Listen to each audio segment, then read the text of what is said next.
Olá a todos, professor Eduardo Lama falando com vocês. Hoje a gente vai abordar a anatomia geral e topográfica do pâncreas. Conhecidamente, o pâncreas é um órgão localizado na cavidade abdominal, com características tanto endócrinas quanto exócrinas, e apresenta um posicionamento muito semelhante ao estômago, ou seja, localizado no hipocôndrio esquerdo, então relativamente mais à esquerda desse quadrante abdominal, do quadrante superior esquerdo do abdômen. Apresenta relações importantes, então ele fica mais posteriormente localizado em relação ao estômago, fica à direita do baço, então nessa região nós teríamos aproximadamente a localização do baço, tá? E tem relações mais anteriores com a artéria aorta, com a veia cava inferior. Se posiciona à esquerda e superiormente em relação às porções do duodeno, e tem uma divisão anatômica peculiar. Então ele vai ser dividido anatomicamente em partes, apresentando uma porção dilatada, uma porção abaulada, chamada de cabeça do pâncreas. Inclusive, com a sua formação convexa, essa cabeça do pâncreas ela se relaciona diretamente com as porções ou partes duodenais. A cabeça do pâncreas ela tem relação com a porção superior, descendente e horizontal do duodeno. Posteriormente, mais voltado para o lado esquerdo, nós temos um estreitamento desse pâncreas, chamado de colo do pâncreas, e uma extensão maior, chamada de corpo e cauda pancreáticos. Então o corpo do pâncreas é a sua maior extensão, mais afilada, mais alongada, e a cauda do pâncreas, uma extremidade de característica angulada, posicionada para o lado esquerdo. Outra característica angulada, de ângulo mais fechado, do pâncreas é na cabeça. Nós vamos encontrar uma formação angulada também, chamada de processo uncinado, que é uma parte ou uma subdivisão da cabeça do pâncreas. Então essa é a divisão anatômica do órgão. Observe então que nós podemos fazer correlações. A veia cava inferior, ela se posiciona posteriormente à cabeça do pâncreas. A artéria aorta abdominal, com seus ramos, se projeta mais posteriormente em relação ao corpo do pâncreas. E o rim esquerdo, ele fica posicionado relativamente mais posterior em relação à cauda do pâncreas. À esquerda, nós teríamos o baço, e esse baço passaria a ter uma proximidade maior com a cauda do pâncreas. Então, observem que o pâncreas ele é um órgão que tem um formato relativamente irregular, porém tem grandes relações anatômicas com seus órgãos adjacentes. Em relação à irrigação arterial do pâncreas, nós devemos considerar as artérias de projeção, de expansão, vindas de dois grandes vasos, do tronco celíaco e da artéria mesentérica superior. Então, basicamente, a irrigação arterial pancreática depende desses dois vasos. Observando acima, nós temos o tronco celíaco. O tronco celíaco é o segundo ramo da artéria aorta abdominal, considerando o primeiro ramo sendo a artéria frênica inferior.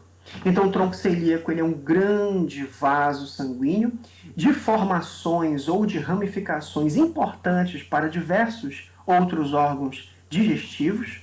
Então, o tronco celíaco vai se ramificar em artéria gástrica esquerda, artéria esplênica e artéria hepática comum. Então, esses são os três principais vasos ou três principais artérias do tronco celíaco. Em relação ao corpo do pâncreas e à cauda do pâncreas, essa irrigação depende basicamente da artéria esplênica. Então, a artéria esplênica, muito próximo ainda da sua formação no tronco celíaco, ela formará um ramo descendente penetrante ao longo do corpo e do colo do pâncreas, chamada de artéria pancreática dorsal. Essa artéria pancreática dorsal ela pode se ramificar em ramificação esquerda ou ramificação direita, onde a ramificação esquerda ela formará a artéria pancreática inferior, uma artéria longa de grandes outras subdivisões de irrigação para o corpo do pâncreas, que ao chegar à cauda do pâncreas, ela muda de nome para ser chamada de artéria da cauda do pâncreas. A artéria da cauda do pâncreas, além de irrigar essa porção ou extremidade esquerda do pâncreas, ela pode formar ramos anastomóticos com os ramos terminais da artéria esplênica, artéria essa já compondo o hilo esplênico. Na porção média da artéria esplênica, nós temos uma outra formação chamada de artéria pancreática magna. A artéria pancreática magna é uma artéria que também forma vários outros ramos de anastomose com ramos de outras artérias. Inclusive, ela se anastomosa com a artéria pancreática inferior. Tá? E também pode formar outros ramos anastomóticos com outros pequenos ramos.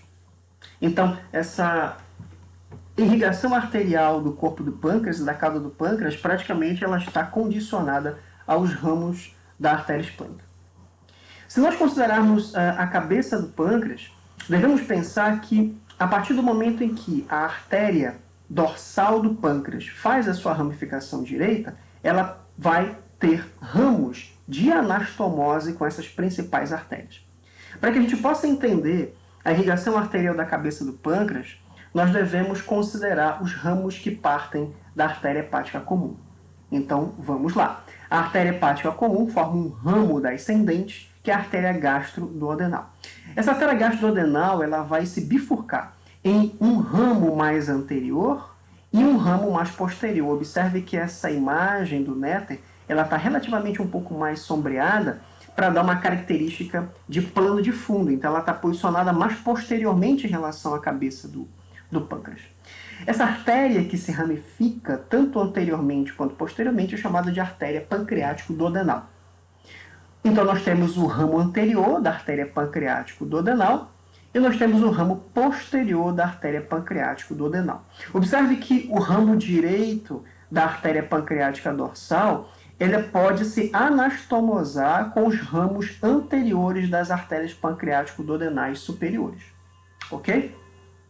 Então, os ramos anteriores e posteriores das duas artérias pancreático-duodenais superiores se projetam irrigando essa metade superior da cabeça do pâncreas. Para que a gente possa entender a irrigação da metade inferior, devemos considerar a artéria mesentérica superior. Então, a artéria mesentérica superior forma também ramos que vão irrigar essa porção inferior, que é a artéria pancreático-duodenal inferior. Então, a artéria pancreático-duodenal inferior também se ramificará em ramo anterior e ramo posterior. Interessante é que nesse momento na cabeça do pâncreas ocorrem várias anastomoses, mas sempre anastomoses de ramos anteriores com ramos anteriores e anastomoses de ramos posteriores com seus respectivos ramos posteriores.